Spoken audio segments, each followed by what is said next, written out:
શિક્ષા નીતિ પર પ્રધાનમંત્રી મોદી સંબોધન કરી રહ્યા છે। સિદ્ધાર્થ જયસુતિયા में भी पहुंचेगी,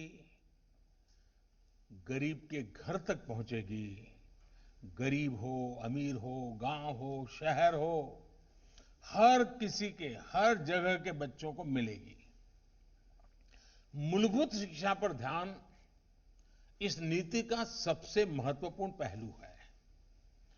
राष्ट्रीय शिक्षा नीति के तहत फाउंडेशनल लिटरेसी एंड न्यूमरेसी के विकास को एक राष्ट्रीय मिशन के रूप में लिया जाएगा।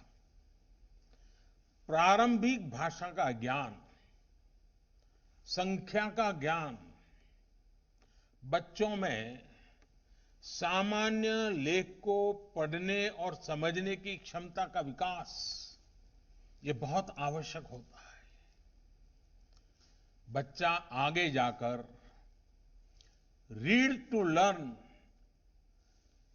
करें, इसके लिए जरूरी है कि शुरुआत में वो लर्न टू रीड करना सीखे। लर्न टू रीड से रीड टू लर्न की ये विकास यात्रा फाउंडेशनल लिटरेसी एंड न्यूमरेसी के माध्यम से पूरी की जाएगी।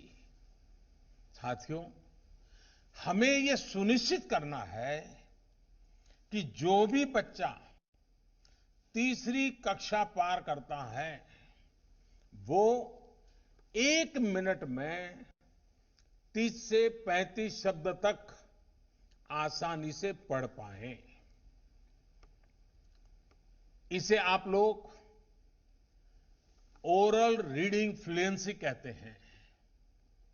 जिस बच्चे को हम इस लेवल तक ला पाएंगे, शेप कर पाएंगे, सिखा पाएंगे, तो भविष्य में उस विद्यार्थी को बाकी सब्जेक्ट्स का कंटेंट समझने में और आसानी रहेगी। मैं इसके लिए आपको एक सुझाव देता हूं।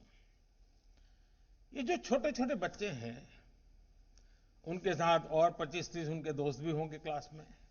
आप उनको कहिए कि चलो भाई, तुम कितनों के नाम जानते हो बोलो। फिर कहो, अच्छा तुम कितनी तेजी से नाम बता सकते हो बोलो। फिर कहिए कि तुम तेजी से भी बोलो और उसको वहां खड़ा भी करो। आप देखिए उतनी कितनी प्रकार की टैलेंट डेवलप होने शुरू हो जाएगी और उसका कॉन्फिडेंस लेवल बढ़ जाएगा।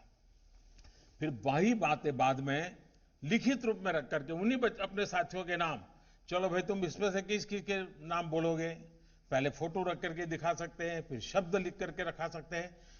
अपने ही दोस्तों की पहचान से वो सीखना शुरू कर दे। इसको लर्निंग की प्रक्रिया कहते हैं।